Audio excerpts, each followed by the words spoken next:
देख रहे हैं सिटी पोस्ट लाइव। मैं हूं सृष्टि राज। बिहार में लगातार हो रही आपराधिक घटनाओं और बिगड़ती कानून व्यवस्था को लेकर कांग्रेस ने नीतीश कुमार सरकार पर तीखा हमला बोला है। कांग्रेस की राष्ट्रीय प्रवक्ता सुप्रिया श्रीनेत ने पटना में एक प्रेस कॉन्फ्रेंस कर राज्य सरकार को जमकर घेरा और बिहार को हत्या प्रदेश करार देते हुए चिंता जताई है। प्रेस वार्ता में सुप्रिया श्रीनेत ने कहा कि 2025 में बिहार अब आजादी के 7 दशक पार भी हो चुका है, लेकिन बिहार में हत्याओं का सिलसिला थमने का नाम नहीं ले रहा।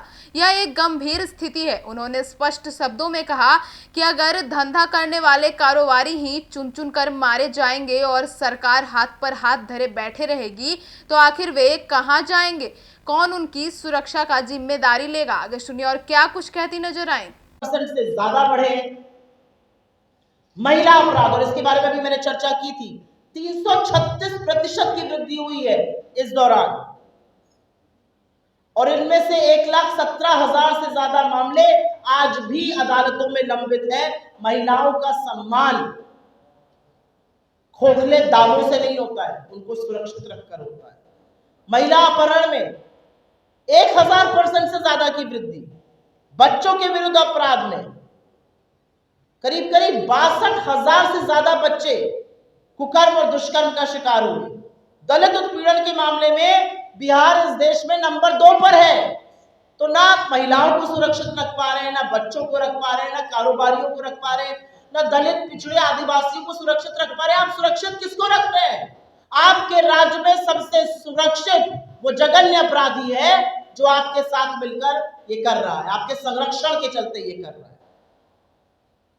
लंबी एक फहरिस्त है, चाहे वो बक्सर की घटना हो, सहरसा की हो, पटना की हो, नालंदा की हो, आरा की हो, तमाम ऐसी घटनाएं, चाहे वो बेतिया हो, कटिहार हो, मुंगेर हो, जहां पर महिलाओं के साथ अपराध हुआ, जहां पर कारोबारियों के साथ अपराध हुआ, जहां पर दिन दहाड़े हत्याएं हुई। लेकिन आज भी आरोपी, आज भी जो लोग जिन्होंने इसको अंजाम दिया वो फरार है। 2-4 शूटर को पकड़कर सरकार अपनी पीठ थपथपाती है। ये साजिश कौन रच रहा है? इनके पीछे कितने बड़े बड़े अपराधी खड़े हैं, उनसे कोई सारोकार नहीं है। मैंने बच्चियों के साथ मुजफ्फरपुर की चर्चा की थी। छपरा, बेतिया, सीतामढ़ी, बगहा, अररिया, मुरैना का कौन सी ऐसी जगह है जहां पर महिलाएं सुरक्षित है? तमाम ऐसी घटनाएं हैं जहां पर गैंग वॉर हो रही है। पिक्चरों में जो दिखाया जाता था वो बिहार में आज हो रहा है, और बिहार की सरकार को मानो कोई फर्क ही नहीं पड़ता है। बिल्कुल जमीनी हकीकत से बिहार की सरकार उखड़ी हुई है, कोई लेना देना नहीं है। बहुत संघर्षों के बाद शांति आई थी, और आज बिहार में न महिला सुरक्षित है, न बच्चे सुरक्षित है, न दलित सुरक्षित है, न कारोबारी सुरक्षित है। तो सुरक्षित है कौन? सबसे ज्यादा सुरक्षित बिहार में दामाद जी का कुत्ता है।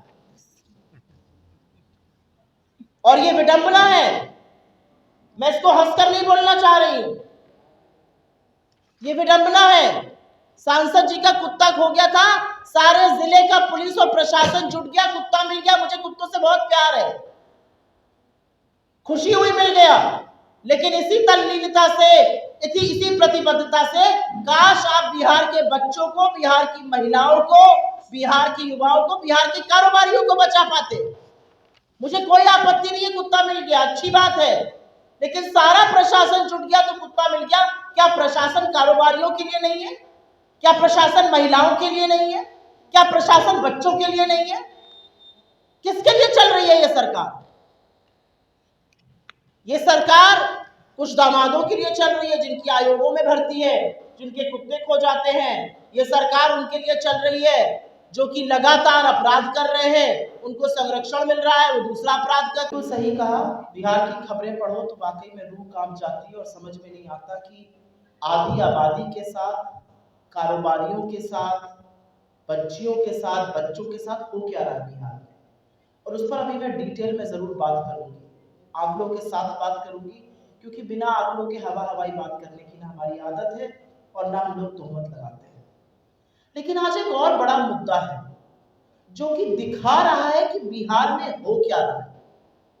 सत्ता में जो काबिज हैं उन्होंने मर्यादा की, उन्होंने नैतिकता की, उन्होंने सार्वजनिक जीवन में लोक लाज की धज्जियां उड़ा दी। और मैं बिल्कुल बात कर रही हूं एक ऐसे मामले की जो ना सिर्फ गैर कानूनी है लेकिन मर्यादा के तार तार करता है, और वो मामला है बिहार के नगर विकास मंत्री जीवेश मिश्रा और नकली दवा सप्लाई करने के आरोप में, जहां पर वो दोषी पाए गए हैं। एक मंत्री है बिहार की सरकार में जो शहर का विकास करते हैं, वो लेकिन नकली दवाइयां बना रहे हैं। और नकली दवाई का मतलब है कि आप लोगों के स्वास्थ्य के साथ, परिजनों के जीवन के साथ खिलवाड़ कर रहे हैं, और आप पर आरोप नहीं, आप दोषी पाए गए हैं। और एक जमाना था जब जब आरोप लग जाता था तो आरोपी तुरंत अपने पद से इस्तीफा दे देता था, क्योंकि सार्वजनिक जीवन में मर्यादा, नैतिकता और लोक लाज, लोक शर्म से ज्यादा जरूरी कुछ नहीं होता। आज बेधड़क बेखौफ जीवेश मिश्रा जी जो हैं वो मंत्री बने हुए हैं, उनको पूरा पूरा संरक्षण तथा कथित करप्ट डबल इंजन की सरकार दे रही है, और वो निडरता से मंत्री बने हुए हैं। कोई लोक लाज नहीं है, कोई शर्म नहीं है कि आपकी हो सकता है जो नकली दवाइयां थी उससे लोगों की मौत हो गई। और मैं थोड़ा सा रिवाइंड करके इस पूरे मामले की हल्की सी पृष्ठभूमि रख देती हूँ आपके सामने, क्योंकि ये वीडियो तमाम, ये प्रेस वार्ता तमाम वो लोग देखेंगे जो डे टू डे आपकी तरह फॉलो नहीं कर रहे हैं। Jeevesh Mishra ji Alto health care private limited जो फार्मास्यूटिकल कंपनी है उसके निदेशक थे। राजस्थान में ड्रग इंस्पेक्शन में पाया गया कि उनकी टैबलेट सिप्रोलिन 500 नकली है, वो गुणवत्ताओं पे खरी नहीं उतर पाई, और इसके चलते वो और उनकी कंपनी दोषी पाई गई। आपकी जानकारी के लिए जिन धाराएं उनके ऊपर लगाई गई हैं उनका जरा सा विवरण कर देते हैं। धारा 16(1) बताती है कि अगर दूसरी सूची में गुणवत्ता पाई ना जाए तो ड्रग नकली मानी जाएगी। धारा 17 बताती है कि नकली ड्रग का मतलब ये होता है कि अगर कोई चर्चित ड्रग है उसका नाम चुराकर या उस तरह की बनाकर बिना मानक पे खरे उतरे कोई ड्रग बेच रहा है, वो नकली है। धारा 18 बताती है कि निर्माण और बिक्री पर रोक कैसे होती है। कोई भी व्यक्ति ऐसी दवा नहीं बेच सकता जो जिसकी गुणवत्ता ठीक ना हो, जो नकली हो, या जो गलत ब्रांडिंग से बेची जा रही है, और इन सब पर वो दोषी पाए जा रहे हैं। असलियत यह है कि इन सब पर दोषी पाए जाने के बाद जिस तरह की सजा उनको हो सकती थी, वो 1 साल से 3 साल के लिए जेल जा सकते थे, 20,000 का उन पर जुर्माना लग सकता था। अन्य धाराओं में वो 3 महीने से 1 साल तक जेल जा सकते थे, वहां पर भी आर्थिक जुर्माना था। जानकारी नहीं देने पर अलग से सजा है, रिकॉर्ड ना देकर जानकारी छुपाने पर 1 साल की जेल या 1 लाख तक का जुर्माना है। लेकिन क्या हुआ? नीतीश बाबू के मंत्री, नरेंद्र मोदी जी के चहेते एक ऐसे व्यक्ति का क्या हुआ? क्या उनको सजा मिली? आपको सुनकर आश्चर्य होगा, और ये अगला सवाल जरूर उठेगा कि अगर आपके किसी व्यक्ति से ऐसा हुआ होता तो वो क्या करते? राजस्थान की अदालत ने जीवेश मिश्रा सहित 9 लोगों को दोषी ठहराया, और अदालत ने उन्हें जेल भेजने के बजाय प्रोबेशन ऑफ ऑफेंडर्स एक्ट 1958 के अंतर्गत एक प्रोबेशन ऑफिसर उनके ऊपर रख दिया। कोई निगरानी करेगा उनकी। सुधार की संभावना जब होती है तो जेल नहीं भेजा जाता, एक व्यक्ति उनकी निगरानी करेगा। जुर्माना लगा दिया गया 20-20 हजार रुपए का, और उसके बाद एक ऑफिसर रख दिया गया कि ये निगरानी करेगा और इस अवधि में वो कोई अपराध नहीं कर सकेगा। ये समाज सेवी ऑफिसर कौन है? ये बहुत बड़ा सवाल अभी उठेगा और हम उठाएंगे। लेकिन इस सब में सवाल यह है कि इसका मानवीय पक्ष कहां है, इसका मर्यादा कहां है, इसकी नैतिकता कहां है? अब चीफ मिनिस्टर जी कितना इस मामले को अब समझ पा रहे हैं कि नहीं पा रहे हैं, ये मैं आपके विवेक पर छोड़ देती हूँ, मैं व्यक्तिगत टिप्पणी नहीं करना चाहती हूँ। लेकिन बाकी लोग तो समझ ही रहे हैं कि मंत्री जी ने क्या किया, और वो बेखौफ मंत्री बने हुए हैं। आप मुझे बताइए, अगर आपके किसी जानने वाले की कंपनी में नकली दवाइयों के मामला पकड़ा जाता और दोषी सिद्ध होता तो ऐसे ही छोड़ दिया जाता प्रोबेशन ऑफिसर डालकर, वो ऐसे ही अपने पद प्रतिष्ठा पर बैठा रहता। किसी की जान से व्यापार करना कहां तक उचित है? और क्योंकि वो मंत्री है, क्या इसलिए वो कानून से ऊपर है?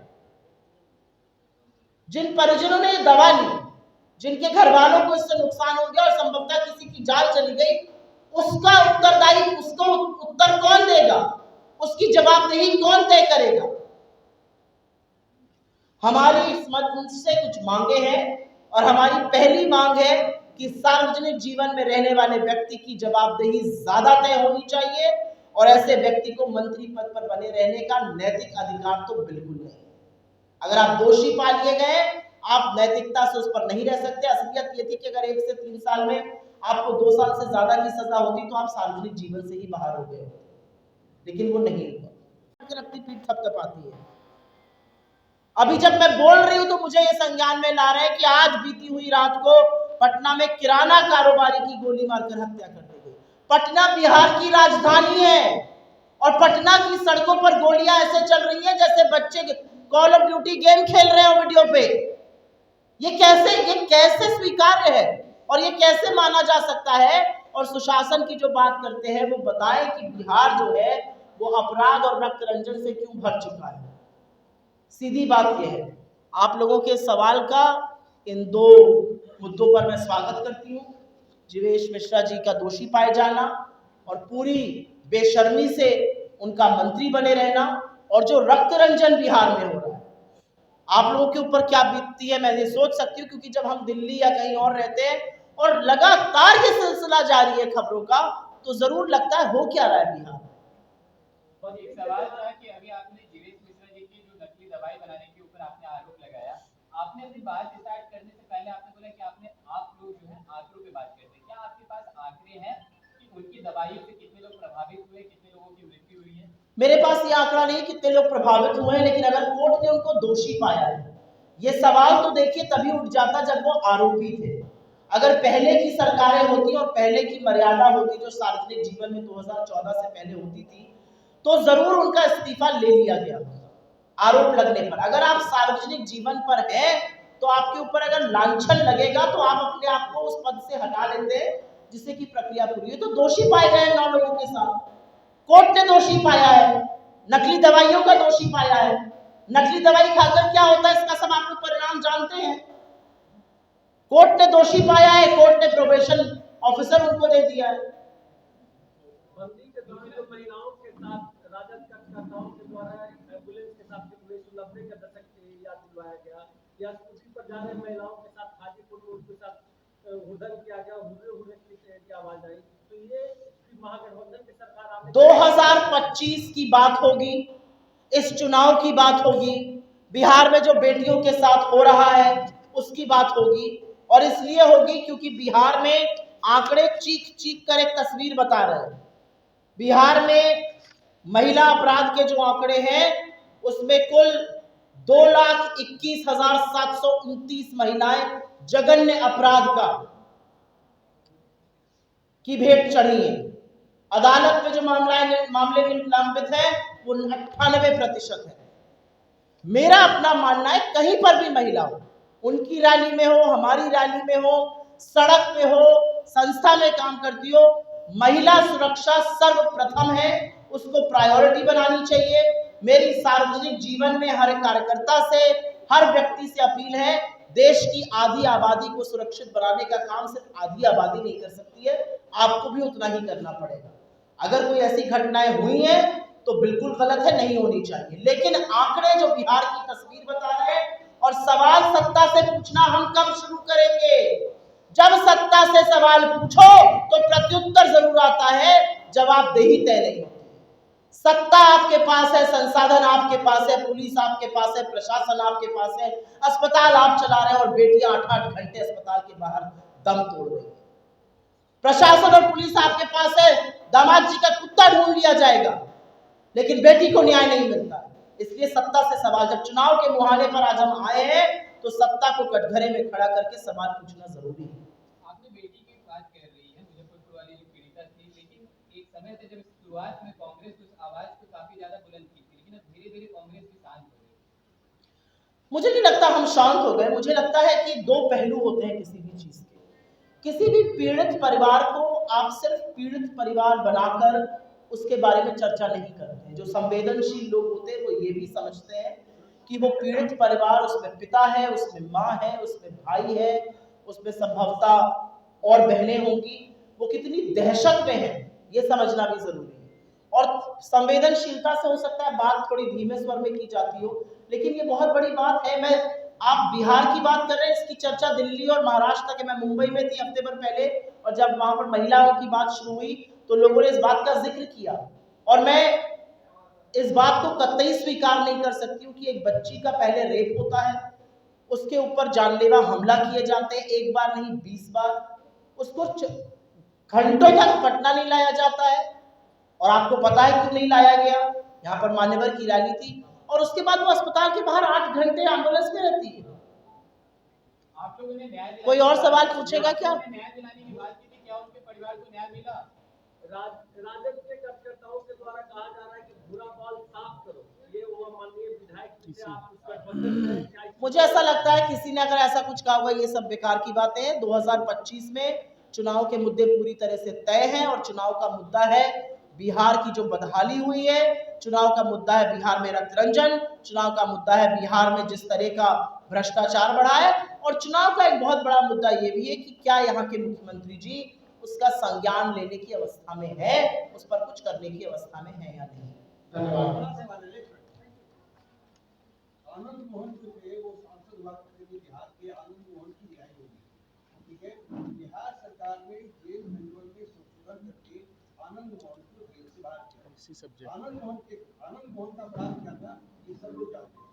जब आनंद मोहन की रिहाई हुई तब कांग्रेस ने कोई बड़ा मांग किया था कि इसकी रिहाई क्यों हो गई, क्योंकि अगर आनंद मोहन रिहा हो सकते हैं, कल को शहाबुद्दीन अगर जीवित होते क्या उनको भी सजा दे? देखिए, मैं इसमें जो कलर आप देना चाह रहे हैं उस कलर में नहीं पढ़ूंगी, मैं उस कलर में बिल्कुल नहीं पढ़ूंगी।